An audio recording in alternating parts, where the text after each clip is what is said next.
Jamaican fruitcake isn't just a dessert, it's a piece of tradition soaked in rum, wrapped in bold flavors, and served at life's biggest celebrations. Ever wondered why this cake is a must have at weddings and Christmas feasts? Or how it gets that rich dark color and irresistible moist texture? While we call it Jamaican fruitcake, you'll find similar indulgent versions across the Caribbean, each with its own spin based on local traditions. Hey, I'm Nick, and today we're diving into the world of Jamaican Christmas fruitcake. We'll break down exactly what makes it so special and how you can reliably create that dense rum soaked texture and bold flavor. Let's get right into it.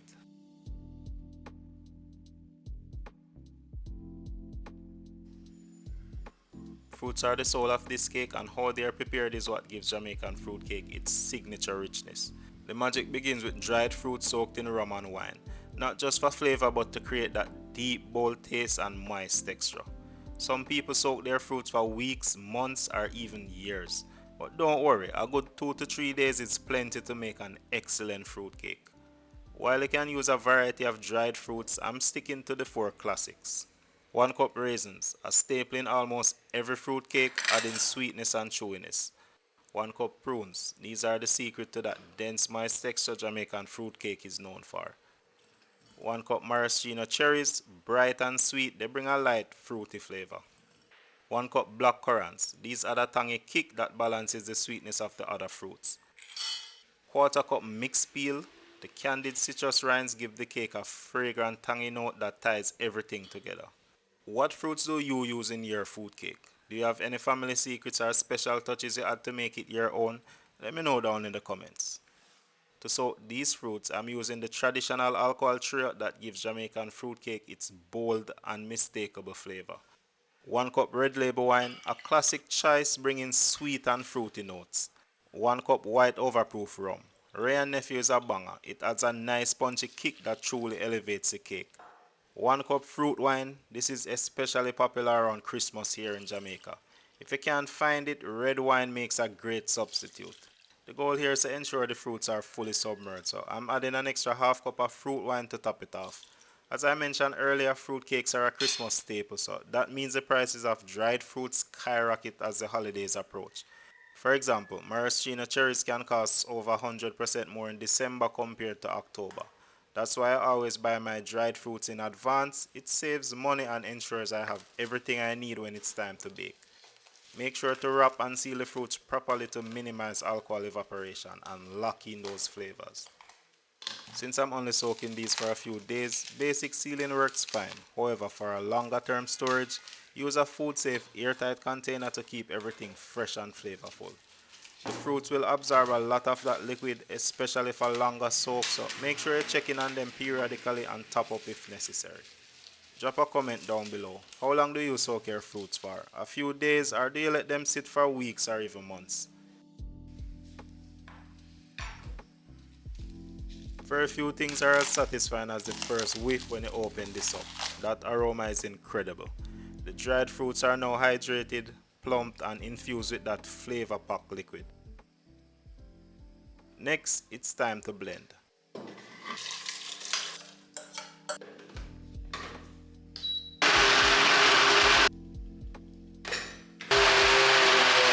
I prefer a smooth blend, but if you like a bit of texture in your fruitcake, you can keep it slightly chunky. If it's not blending well, just add a splash of fruit wine or even pineapple juice to help it along. This batch is a little over twice what the recipe needs, but I'll be baking multiple cakes, so it's all going to good use.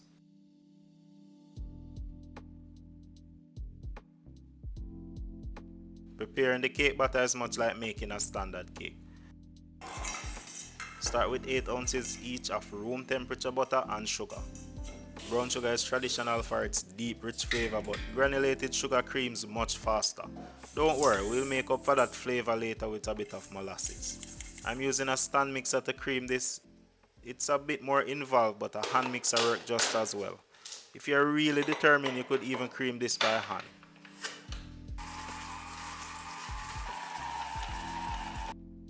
While creaming, the mixer will stick to the sides of the bowl, especially early on. Simply scrape down the sides periodically to ensure it creams evenly. You'll know it's ready for the next step when it becomes light and fluffy. Now for the eggs. 4 whole eggs at room temperature. Add them gradually as eggs take time to emulsify. Usually you'll add them one at a time, but for a batter this small I whisk the eggs first. This gives me a bit more control. Add the eggs a little at a time with the mixture on low speed. Next I'll add 1 pound of the blended fruits. I always weigh my ingredients for consistency. Simply add the measured fruits to the batter. Don't worry if the cream butter breaks, it happens for many reasons. Too much liquid, adding eggs too quickly, or even poor temperature control. But here's the good news. Jamaican fruitcake is meant to be dense and heavy, so a broken emulsion won't ruin the cake. Now it's time for the wet ingredients. 4 tablespoons molasses. A tip I got was to grease the molasses container to prevent sticking. That doesn't work as well as sprinkling a bit of cinnamon. Much better. Quarter cup or 4 tablespoons browning. Homemade browning is a bonus if you have it. 2 tablespoons vanilla extract and 2 teaspoons almond extract. Give everything a quick mix to combine before we get to the next step.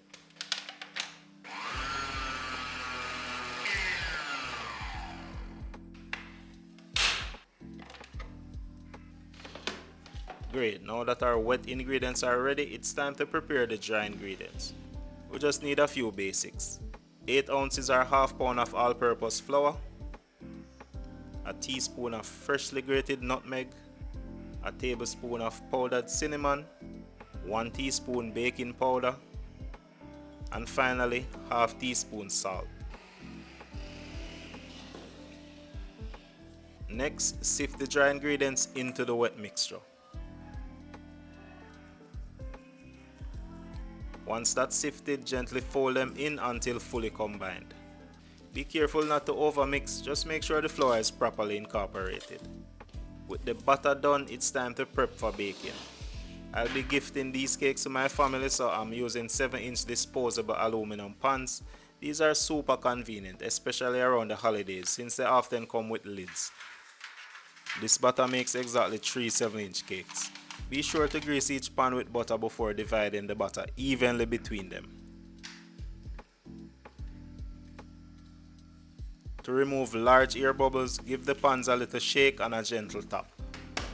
These smell incredible already. Jamaican fruitcake is typically minimally decorated unless it's a wedding cake. A simple coat of icing or a single maraschino cherry is more than enough. With flavors this rich and complex, there's no need to overdo it. The oven is preheated to 300 degrees Fahrenheit. Bake time will vary depending on the thickness of the cake. These 7-inch cakes are relatively thin and bake in about 45 minutes. You know your cake is ready when you insert something thin and sharp and it comes out clean. I recommend using toothpicks instead of knives so you don't mess up the aesthetics of your cake. The aroma filling the kitchen is absolutely heavenly. One of those nostalgic holiday scents that instantly brings back memories. Once baked, let the cakes cool completely.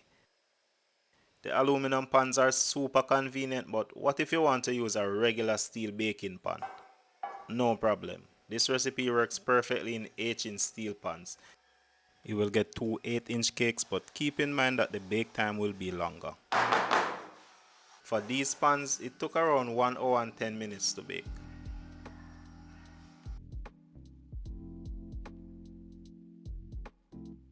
Once the cakes are cool, it's time to soak them. I like to use the same mix of alcohol I soak the fruits with, but you can switch it up however you prefer. A lot of people stick to just rum, but I'm using equal parts red label wine, fruit wine, and rum for a balanced flavor. To make the soaking process easier and more even, I use a spray bottle. It gets the job done beautifully. I'm only giving this cake 1 soak, but some folks like to soak their cakes periodically for weeks or even months for a stronger kick of alcohol. Think of it like aging wine. Letting it sit over time develops deeper, more mature flavors. One fruit cake can literally take years to make, from soaking the fruits to soaking the baked cake itself.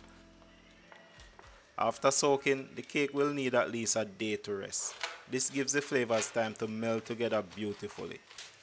To preserve all those rich flavors, I make sure to seal the cake airtight. For extra protection, I wrap it up as well. Store it in a cool place for at least 24 hours before serving. It's worth the wait for that deep, full-bodied flavor. Alright, these are ready. Let's cut into them and see how we did. When it's a bit hard to cut, that's actually a good sign. It means the texture is spot on. Just look at that. Absolutely beautiful, and the smell is incredible. For a cleaner cut, you can dip the knife in hot water or simply refrigerate the cake before slicing. Either method works like a charm. And there you have it, a perfect Jamaican fruit cake, dense, rich, bold fruity flavors and so aromatic. Honestly, this might be the best holiday gift you can give. Let me know in the comments, do you prefer light airy fruitcake or are you all about that dense rum-soaked goodness like this one? As of uploading this video, it's been exactly 1 year since I made my first fruitcake video. Shout out to everyone who watched that one, it was horrible. Delicious, sure, but still horrible. That's why this one feels like redemption. Happy holidays to the entire squad. A special shout out to my patrons. You guys help keep the kitchen cooking and baking. Just watching and sharing is always amazing, but if you want to go an extra mile, check out the links in the description for ways to support the channel. This was a lot of fun. Thanks for watching, and before you go, check out this next delicious video right here. Catch you in the next one.